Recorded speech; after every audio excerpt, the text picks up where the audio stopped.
Usually இன்றைக்கி வந்து சண்டேனால எல்லாருக்கும் ஹாப்பி வீக்கெண்ட்.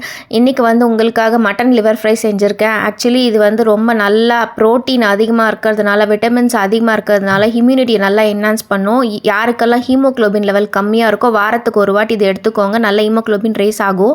1/4 கிலோ மட்டன் எடுத்துகிட்டு, அதாவது 1/4 கிலோ லிவர் எடுத்துகிட்டு நல்லா மஞ்சத்தூள் போட்டு வாஷ் பண்ணி எடுத்துக்கிட்டேன். அதுக்கப்புறமா ஒரு குக்கரில் ஒரு மீடியம் சைஸ் ஆனியன், ஒரு மீடியம் சைஸ் டொமேட்டோ, அதுக்கப்புறம் பார்த்திங்கன்னா 1 ஸ்பூன் இஞ்சி பூண்டு விழுது, அப்புறமா தேவையான அளவு உப்பு, 1/4 ஸ்பூன் வந்து மஞ்சள் தூள், மூழ்கிற அளவுக்கு தண்ணீர் எல்லாத்தையும் ஊற்றிட்டு குக்கரில் வந்து 4 to 5 விசில் வச்சேன். சப்போஸ் உங்களுக்கு செக் பண்ணி பாருங்கள் 3 விசிலில் குக் ஆகிடுச்சா பாருங்கள். பட் எனக்கு 4 to 5 விசில் ஆச்சு. அப்போ தான் நல்லா ப்ராப்பராக குக் ஆச்சு. அப்புறமா ஒரு பேனில் 3 ஸ்பூன் ஆயில் போட்டுக்கிட்டேன். ஒரே ஒரு பிரியாணி இலை, 2 வரமிளகா, பொடியாக நறுக்குன ஒரு 4-5 பூண்டு, அதுக்கப்புறம் கருவேப்பிலை, அப்புறம் ஒரு மீடியம் சைஸ் ஆனியன் நல்லா கட் பண்ணி வச்சுருந்த பொடியாக அதையும் போட்டு நல்லா ஃப்ரை பண்ணிக்கிட்டேன். ஆக்சுவலி இது எவ்வளோக்கு எவ்வளோ ஃப்ரை பண்ணுறோமோ இந்த ஆனியன் வந்து ஒரு சூப்பரான டேஸ்ட்டு கொடுக்கும். இந்த லிவர் ஃப்ரைக்கு நம்ம ஸ்லோவாக ஃப்ரை பண்ணுங்கள். ஃப்ரை பண்ணும்போது உங்களுக்கு தேவையான அளவு உப்பு போட்டு ஃப்ரை பண்ணிங்கன்னா இன்னும் சீக்கிரமாக வந்து எப்போவுமே ஆனியன் சீக்கிரமாக ஃப்ரை ஆகிடும்.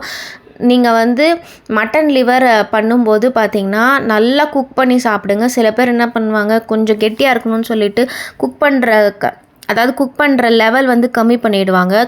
கடக்குன்னு அந்த மாதிரி இருக்கும். பட் அந்த மாதிரி குக் பண்ணாமல் நல்லா சாஃப்டாக குக் பண்ணி சாப்பிடுங்க. அதுதான் வந்து டைஜஷனுக்கும் பிரச்சனை இல்லாமல் இருக்கும். இப்போ வந்து நம்ம மட்டன் குக் பண்ணியிருக்கோம் இல்லையா, அந்த தண்ணீரோடு சேர்த்து ஊற்றிடுங்க. நான் வந்து இன்றைக்கி ட்ரையாக பண்ண போகிறது இல்லை, கொஞ்சம் வெட்டாக தான் பண்ண போகிறேன். அப்புறம் வீட்டில் அரைச்ச கரம் மசாலா 1.5 ஸ்பூன் ஆட் பண்ணிக்கிட்டேன். உங்களுக்கு வேணும்னா இந்த மட்டன் மசாலா எப்படி பண்ணணுன்றது வந்து நான் என்னோடய மட்டன் கிரேவி, மட்டன் குழம்பு எல்லாத்துலேயும் வந்து கொடுத்துருக்கேன். அங்கே போய் செக் பண்ணிக்கோங்க. திருப்பி கம்ப்ளீட் பண்ணும்போது, அதாவது ரிப்பீட் பண்ணும்போது அந்த மசாலா பவுடர் கொஞ்சம் பார்க்குறவங்களுக்கு கஷ்டமாக இருக்கும்.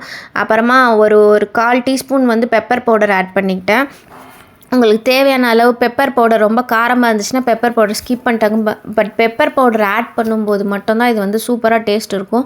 அதுவும் வீட்டில் அரைச்ச கரம் மசாலா போட்டு ஃப்ரெஷ்ஷாக ப்ரிப்பேர் பண்ணுங்கள். கரம் மசாலா அதுதான் வந்து எப்போவுமே வந்து நம்ம நான்வெஜ் ரெசிபீஸ்லாம் செய்யும்போது எப்போவுமே ஃப்ரெஷ்ஷாக ப்ரிப்பேர் பண்ணி போடும்போது தான் அதோட டேஸ்ட் வந்து இன்னும் கொஞ்சம் என்ஹான்ஸ் ஆகும்.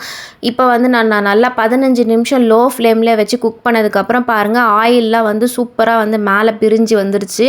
உங்களால் பார்க்க முடியுது பார்த்தீங்களா, அந்த மாதிரி.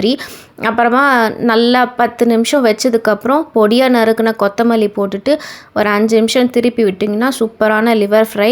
இது வந்து தோசைக்கு சூப்பராக இருக்கும், சப்பாத்திக்கு அதை விட சூப்பராக இருக்கும், ரைஸ்க்கும் நல்லாயிருக்கும். பிடிச்சிருந்தா லைக்கை தட்டுங்க, சப்ஸ்கிரைப் பண்ணிக்கோங்க.